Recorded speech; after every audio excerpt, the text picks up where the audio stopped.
আসসালামু আলাইকুম রহমতুল্লাহি বরকাতু ইন্নালহামদুলিল্লাহ ওয়াসসালাতু ওয়াসসালামু আলা মান লা নাবিয়্যা।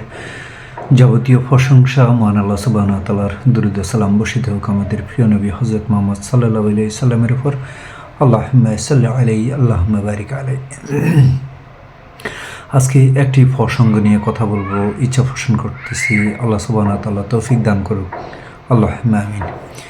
অনেক ভাই আমরা আলহামদুলিল্লাহ একে অপরের সম্পৃক্ত আছি দীর্ঘদিন। আল্লাহ সুবহানাহু ওয়া তাআলার সন্তুষ্টির চিত্তে সমাজের অনেক ভাইরা আমরা সম্পৃক্ত আছি। তো অনেক ভাই প্রকাশ করে থাকেন 5 ওয়াক্ত নামাজ পড়তে পারি না, ভালো আমল করতে পারি না, আমল করতে ইচ্ছুক, আমল করতে চাই কিন্তু কেন জানে পারি না। তো মাঝে মাঝে ফিল করি যদি একটু শেয়ার করি।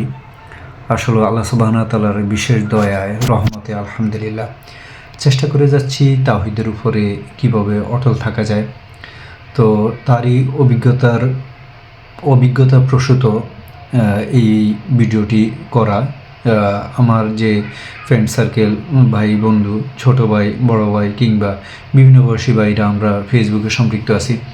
তো তাদের সাথে এই বিষয়টি শেয়ার করার ইচ্ছা পোষণ করতেছি। সেটি হলো, যেমন একটি আমল আছে প্রতিদিন 5 ওয়াক্ত সালাতের পরে, যে আমলটি হলো আল্লাহুম্মা আইন্নি আলা যিকরিকা ওয়া শুকরিকা ওয়া হুসনি ইবাদিকা।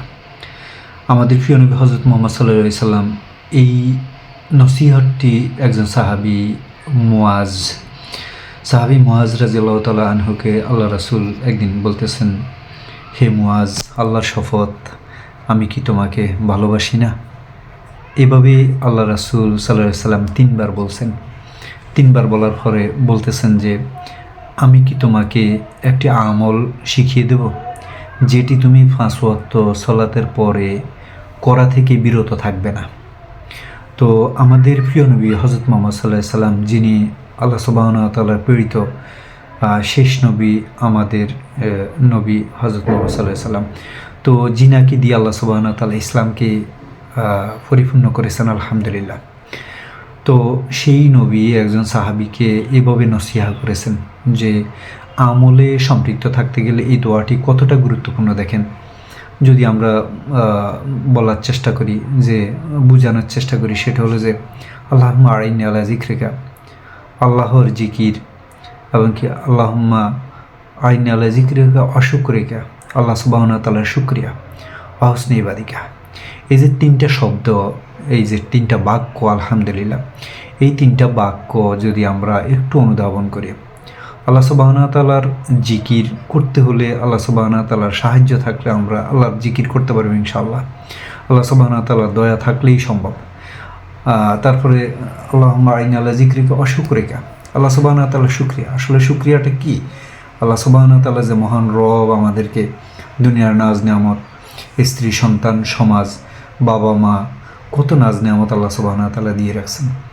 তো প্রতিটা মুহূর্ত আমরা যদি আল্লাহ সুবহানাহু ওয়া তাআলার সেই স্রষ্টার, সেই রবের প্রশংসা যদি আমরা করতে পারি আলহামদুলিল্লাহ, শুকরিয়া যদি আমরা আদায় করতে পারি আলহামদুলিল্লাহ, তাহলে এই শুকরিয়া আদায় করতে গেলেও কিন্তু আল্লাহ সুবহানাহু ওয়া তাআলার দয়া রহমত দরকার।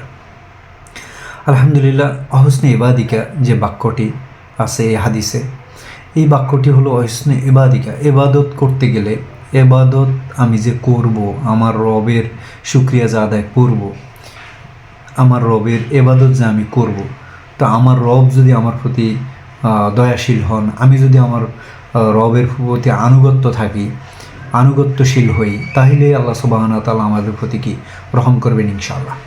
তো সর্বসাকুল্যে যে এই যে দোয়াটি সাহাবীকে আমাদের নবী নসিহত করছেন, হে মুআজ, তুমি প্রত্যেক সালাতের পরে এই দোয়াটি করা থেকে বিরত থেকো না।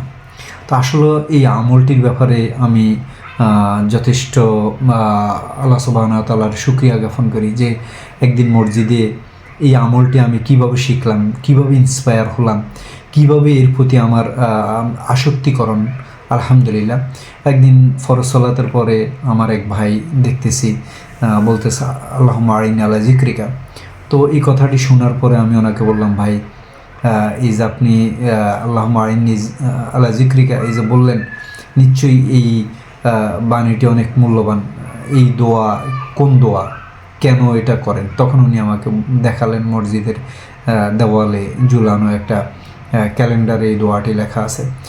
তো আমি ওখানে দেখলাম এবং কি আমি ওটা ফিক্সার করলাম, মোবাইলে ফিক্সার করলাম। আইসা আমার যে সফটওয়্যার আছে, যে মোবাইল সফটওয়্যার আছে, হাদিসের সফটওয়্যার, ওখানে আমি এই হাদিসটা সার্চ দিলাম। সেটা হলো আবু দাউদ হাদিসের 1522 নম্বর হাদিস।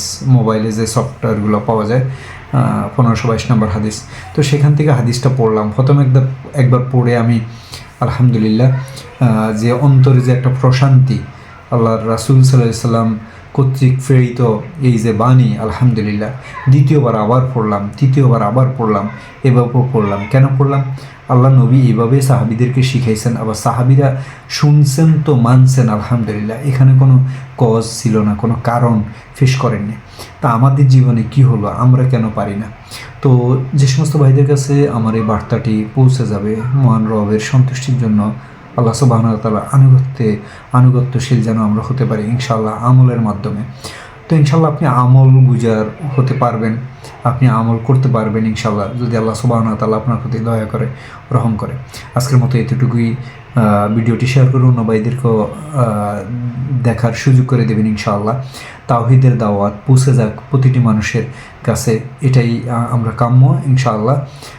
জাযাকাল্লাহু খাইরান, বারাকাল্লাহু ফিকুম। আসসালামু আলাইকুম ওয়া রাহমাতুল্লাহি ওয়া বারাকাতুহু।